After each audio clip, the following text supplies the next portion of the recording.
할렐루야 샬롬하고 저기 사무엘 반주해준 사무엘도 고맙다 우리 인사함도 축하한다 해주세요.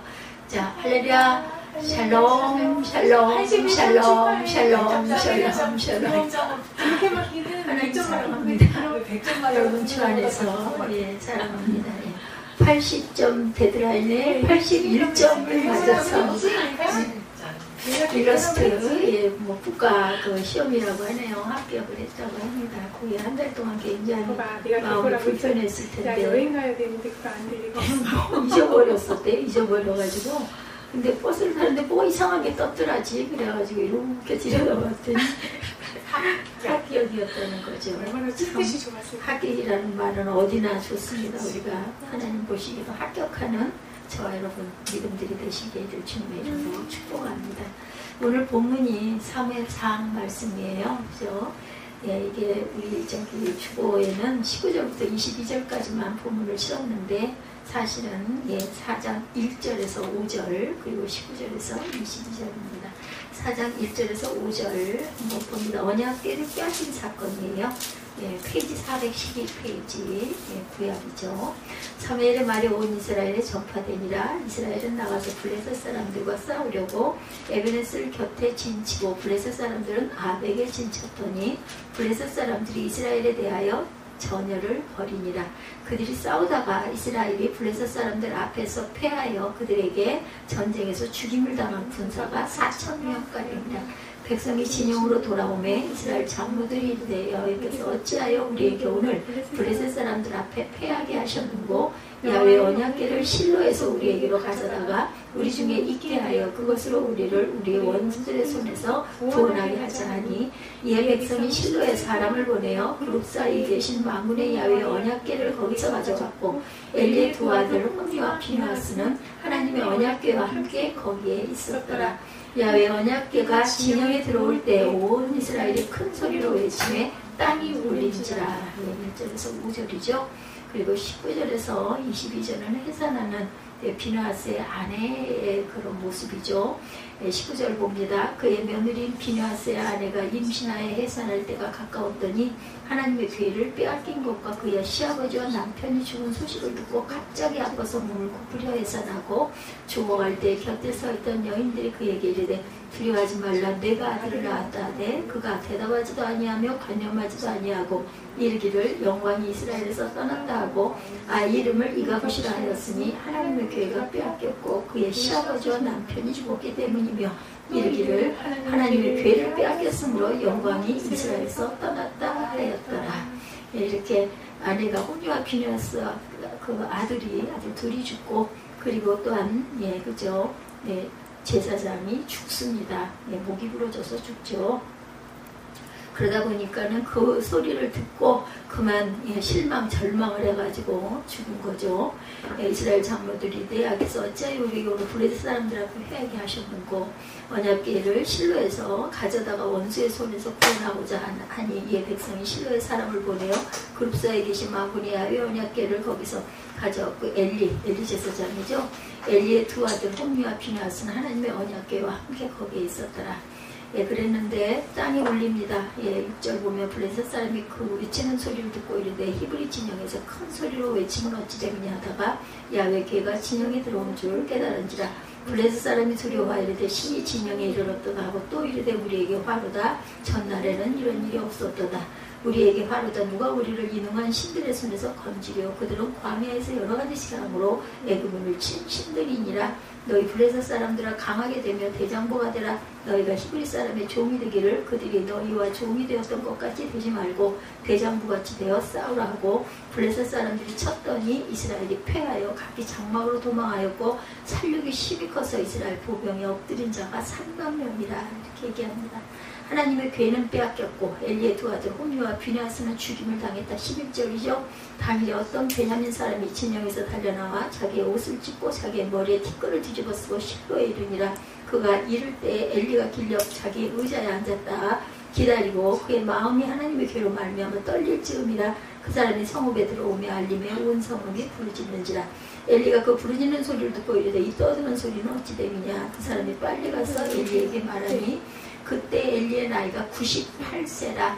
그의 눈이 어두워서 보지 못하더라. 그 사람이 엘리에게 말하되 나는 진중에서 나온지라 내가 오늘 진중에서 도망하여 왔나이다. 엘리가 이르되 내 아들의 일이 어떻게 되었느냐. 소식을 전하는 자가 대답하여 이르되 이스라엘이 블레셋 사람들 앞에 도망하였고 백성 중에는 큰 살육이 있었고 당신의 두 아들 홈리와 비누아스도 죽임을 당하였고 하나님의 괴는 빼앗겼나이다. 11절과 17절에 소식이 이렇게 증거되고 전해지죠.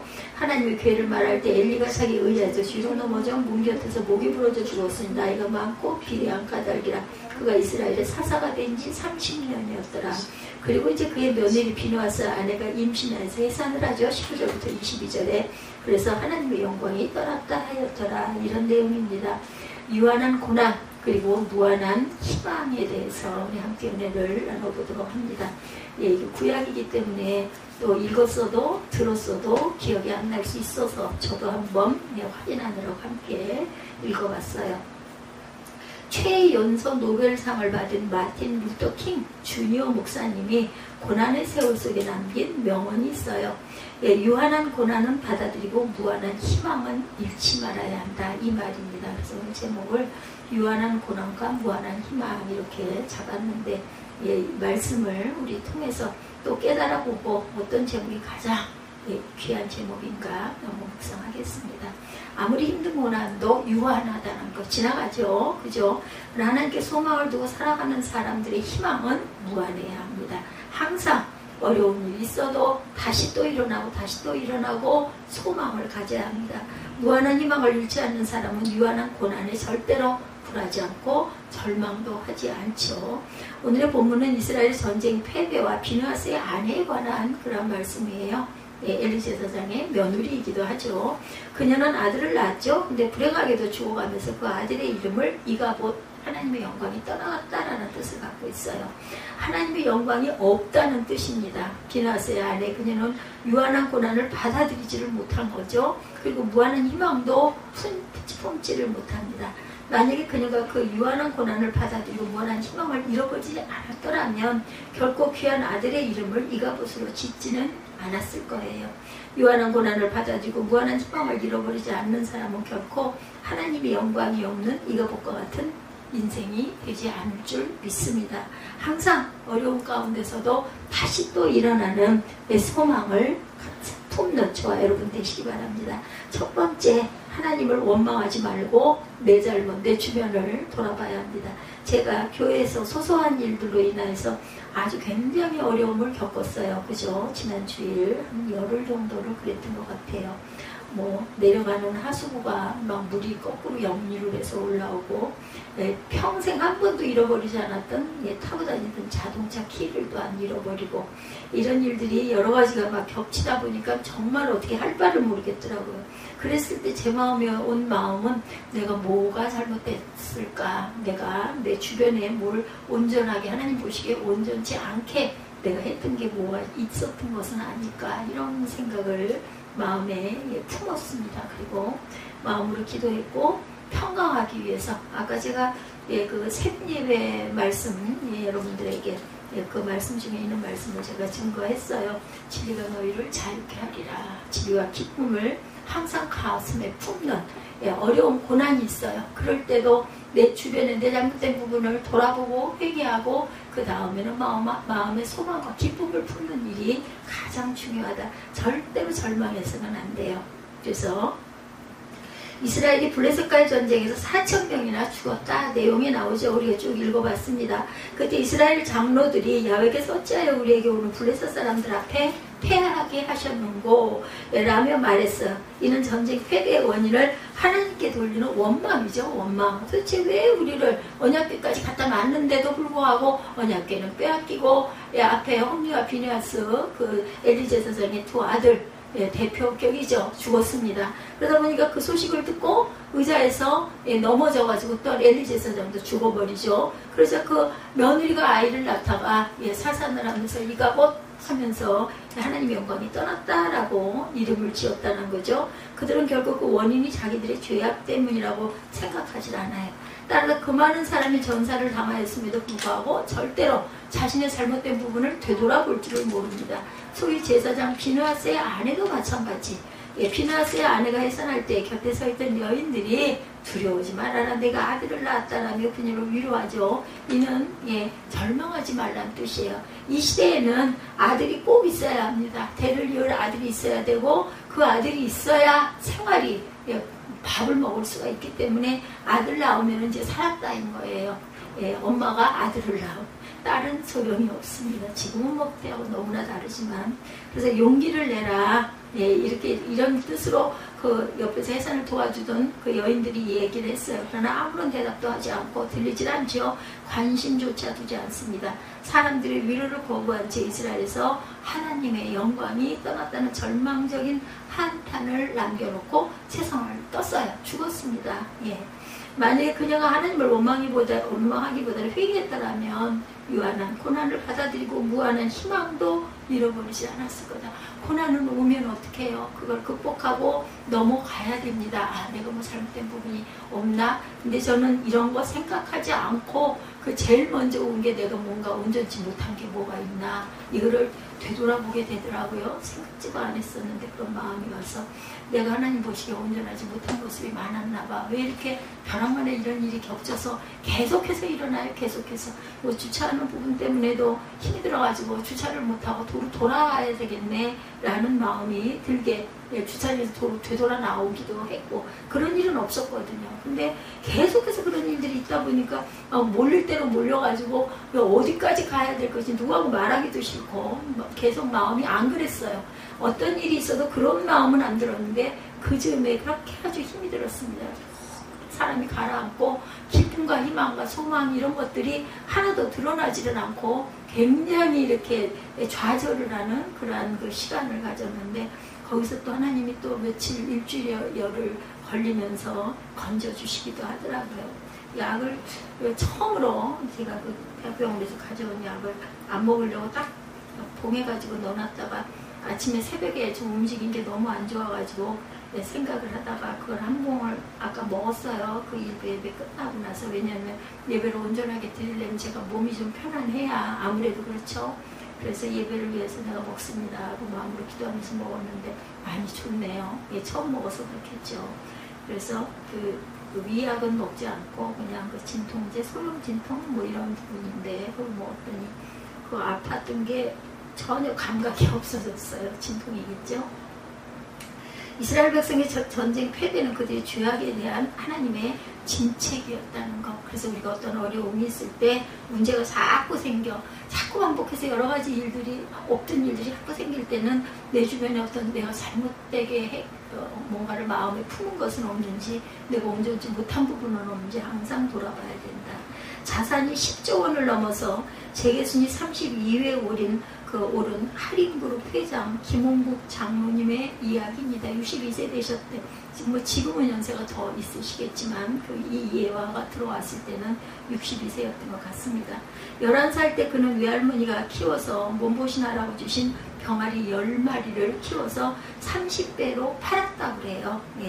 병아리 10마리를 키워가지고 11살 때 할머니가 잘 키워서 몸보신하라고 주신 병아리 10마리를 잘 키워서 30배를 받고 팔았답니다. 그 돈으로 병아리를 다시 샀고 돼지도 키웠대요. 농업고등학교를 졸업한 때 이미 사업자 등록을 한 그는 4천만 원을 모았다고 합니다. 이게 병아리 10마리 가지고 또 사서 더 키워가지고 팔고 해서 농업고등학교를 졸업할 때 사업자 등록을 했고 4천만 원의 돈. 그때 4천만 원이면 꽤 큰 돈이겠죠. 지금보다는 훨씬. 당시 그가 살던 전북 익산 시내에 단독주택 한 채 값이 300만 원쯤 할 때라고 그래요. 근데 4천만 원을 모았으니까 대단한 부자가 된 거죠. 그렇지만 그의 사업이 항상 승승장구하진 않았다고 그래요. 사업을 하면서 죽을 만큼 힘든 3번의 위기를 겪었다고 합니다. 김정욱 집사가 일본 가가지고 바이어를 만났는데 잘 될 것 같다 하고 돌아왔는데 소식이 좋지가 못해가지고 굉장히 시대에 잠겨있다라는 얘기를 들으면서 마음에 가는 과정이네. 그게 그렇게 돼야 우리가 기도하고 있는 일들이 조금 좀 쉬워지지 않겠나? 틀렸을 수는 있겠지만 마음에 그런 마음이 왔습니다. 그래서 그거는 그렇게 돼야 하는 거였지라는 생각이 들었어요. 계속 반복하다 보면 또 문이 트이겠죠. 근데 과정을 통해서 고난이 왔을 때 그 과정 속에서 하나님을 만나기를 우리는 기도해야 돼요. 당장은 눈에 그게 참 아이고 그게 됐으면 좋을 걸 왜 이렇게 됐을까 안타깝네 인 것도 있겠지만 잘 됐다가 아니라 그럴 때 하나님을 잡았으면 좋겠다라는 소망을 가지고 마음으로 기도해야 됩니다. 저는 그래서 기도했습니다.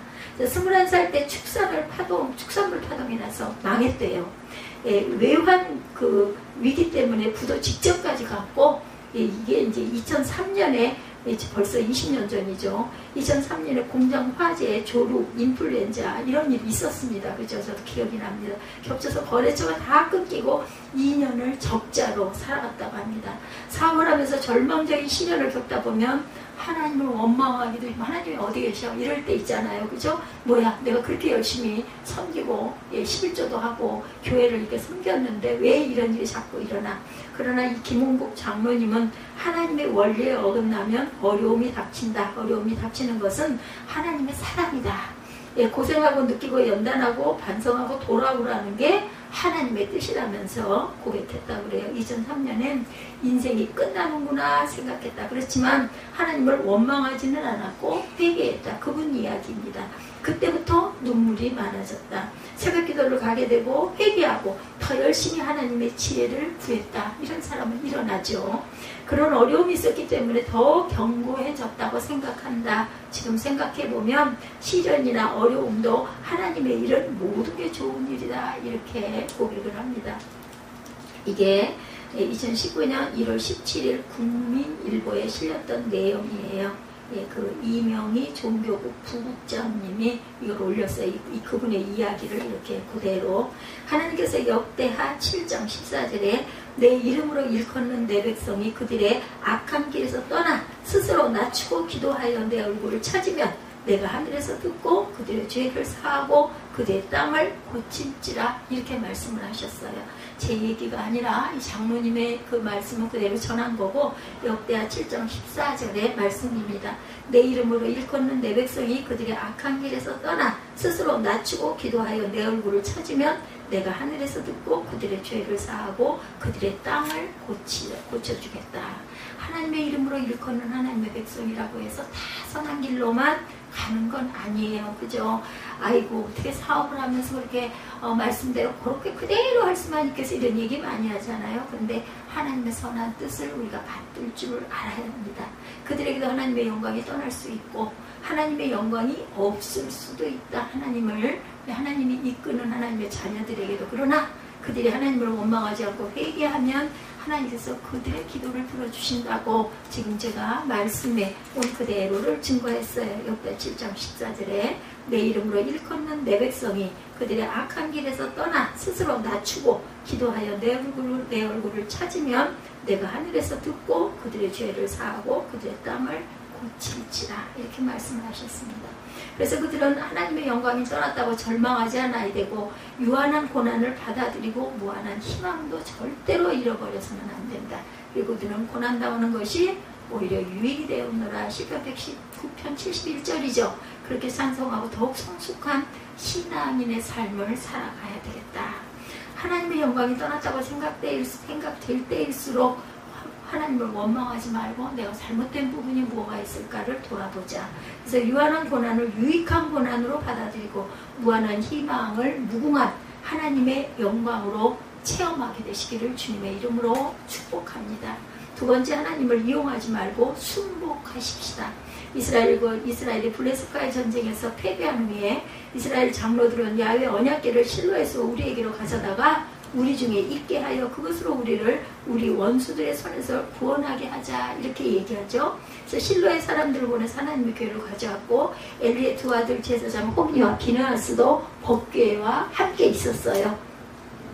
야훼 언약궤가 진영에 들어올 때 온 이스라엘이 땀이 흘릴 정도로 큰 큰 소리로 외치며 기뻐했습니다. 그때는 전쟁 때 언약궤를 딱 모시고 전쟁을 하면 꼭 승리한다라는 그런 생각을 하고 중요한 일이 있을 때마다 언약궤를 이렇게 전쟁터에도 갖고 왔던 거죠. 반면에 블레셋 사람들 그 큰 소리를 듣고 야훼 귀가 진영에 들어온 줄 알고 두려워서 벌벌 떱니다. 왜냐하면 언약궤가 있으면 꼭 승리하니까, 그 사람들도 아니까. 하나님의 언약궤를 실로 성소에서 전쟁 진영으로 옮겨온 이스라엘은 승리를 확신했어요. 예, 그리고 그들은 승리를 그랬는데 어땠어요? 그러나 그들은 승리는커녕 3만 명이나 죽임을 당하고 언약궤도 뺏기고 맙니다. 그리고 제사장 홈리와 비누아스도 죽음을 당합니다. 그 원인은 그들이 하나님의 언약궤를 전쟁 승리의 수단으로 이용했을 뿐만 아니라 하나님께 온전하게 순복하지 않았기, 순종하지 않았기 때문이다. 비누아스의 아내가 하나님의 영광이 떠났다, 하나님의 영광이 없다라고 절망해서 한탄한 이유는 무엇보다도 하나님의 언약궤를 빼앗겼기 때문에 그렇게 그저 통곡을 했던 거죠.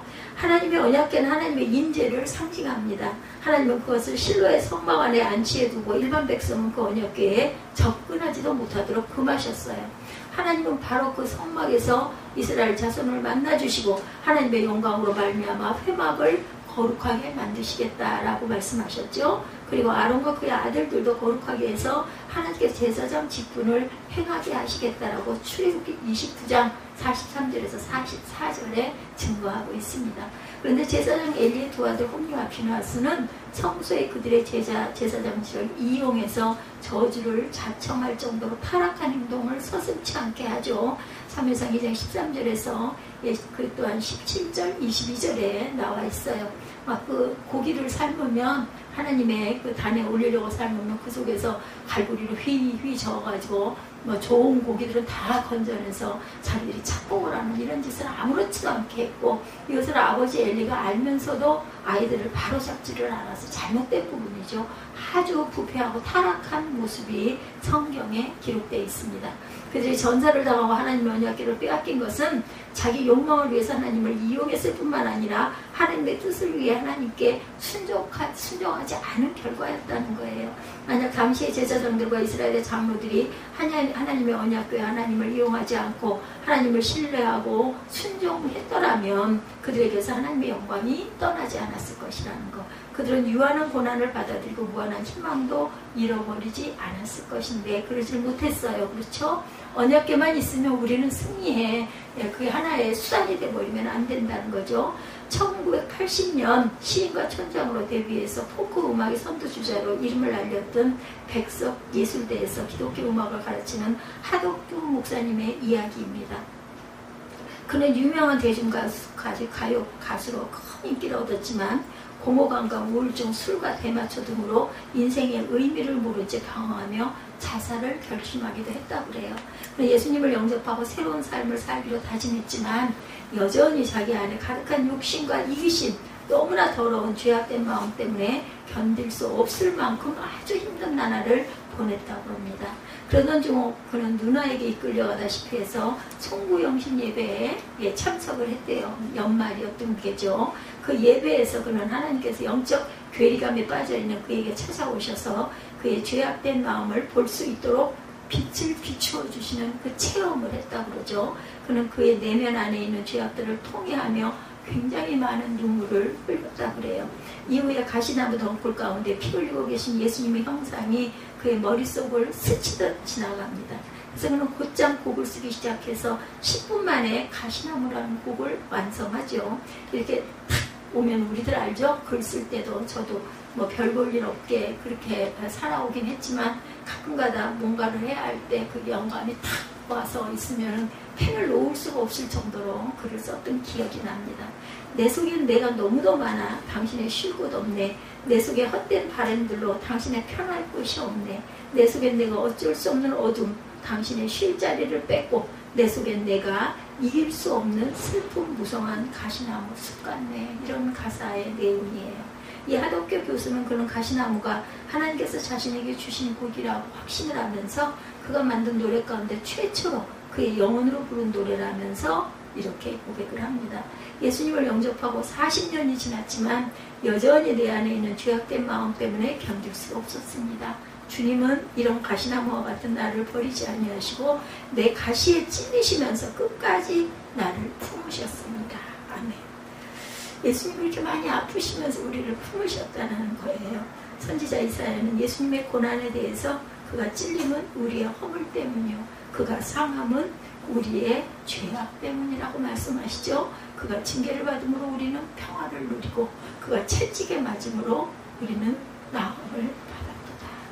이사야 53장 5절 말씀 여러분들 다 기억하시죠? 선지자의 말씀대로 우리는 다 양 같아서 그릇 행하여 각기 제 갈 길로 늘 가곤 해요.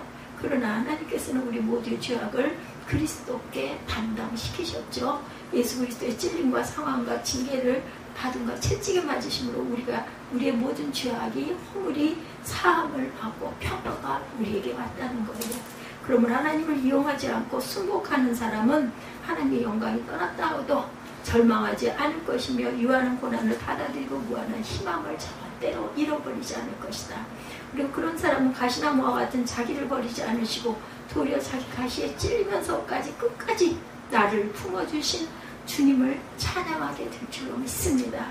하나님의 영광이 없다고 생각할 때일수록 하나님을 이용하지 말고 순종하시고 기도하시고 나를 돌아보십시다. 그래서 유한한 고난을 유익한 고난으로 받아들이고 무한한 희망을 무궁한 하나님의 영광으로 찬양하게 되시기를 주님의 이름으로 축복합니다. 비나스 안에 그녀는 아들을 낳고 죽어가면서 이가봇 하나님의 영광이 이스라엘에서 떠났다며 단정하고 절망했어요. 그러나 하나님의 영광이 그들에게서 떠난 것이 아니고 그녀가 하나님의 영광이 떠났다고 생각했을 뿐이라는 거죠. 블레셋 사람들이 이스라엘에서 빼앗아간 것은 하나님의 언약궤 뿐이었지 결코 하나님의 영광은 아니었던 거죠. 도리어 그들은 하나님의 언약궤를 빼앗아간 후에 독한 종기의 재앙으로 망하게 되었어요. 그죠? 3일상 5장 6절에 보면 하나님의 언약궤를 이스라엘로 되돌려 보냅니다. 가는 곳마다 언약궤가 가서 있기만 하면 그 주변에 사람이 죽어요. 독종이 막 돌아가지 많은 인원들이 죽으니까 딴 데로 또 보내. 또 거기 가서도 또 모든 사람이 죽으니까 이거 큰일 났다. 이거 제자리로 돌려주자 해가지고 돌려놨죠.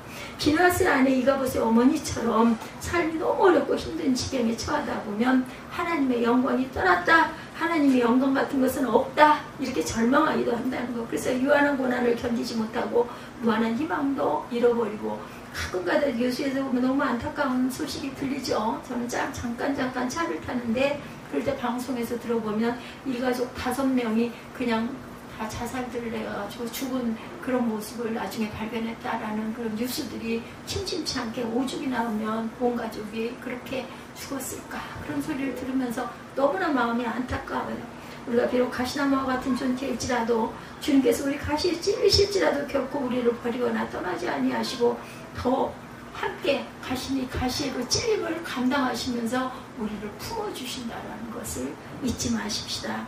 어려운 일을 당할 때일수록 하나님을 원망하지 말고 회개하고 하나님을 이용하지 말고 순종하시는 저와 여러분들 되시기 바라요. 그래서 유한한 고난을 받아들이고 무한한 희망을 잃지 않고 하나님의 영광이 항상 저와 여러분과 함께하게 되시기를 주님의 이름으로 축복합니다. 중요한 것은요, 내 마음밭을 내가 다스릴 줄 알아야 돼요. 하나님은 그것을 기뻐하시잖아요. 진리가 너와 함께하리라 이렇게 말씀하셨어요. 그래서 제가 그 마음이 제 마음에 너무나 깊이 와서 자꾸 눈물이 나서 많이 울었습니다. 예배 중에도 기도 중에도 많이 울었어요.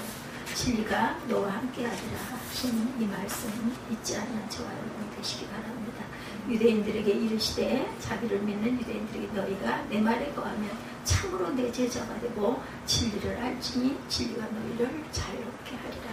제가 아까 묵상 말씀 여러분들에게 읽어드렸죠. 요한복음 8장 31, 2장 항상 주님께 기도하시고 어떤 어려운 일, 어떤 억울한 일 이런 게 있다 할지라도 이 안에 내가 뭔가 내 아버지 보시기에 온전치 못한 아니면 나이가 또 깨달음을 아니면 내가 조금 더 단단해지라고 소망을 잃지 말라는 하나의 사인이구나. 안 좋은 일이 있을 때는 이렇게 생각하시고 기도하시고 오히려 찬양하시는 저와 여러분 되시기를 주님의 이름으로 축복합니다. 아까 우리 결단 찬양한 찬양 주님 앞에 올리고 축도로 예배를 마치도록 하겠습니다.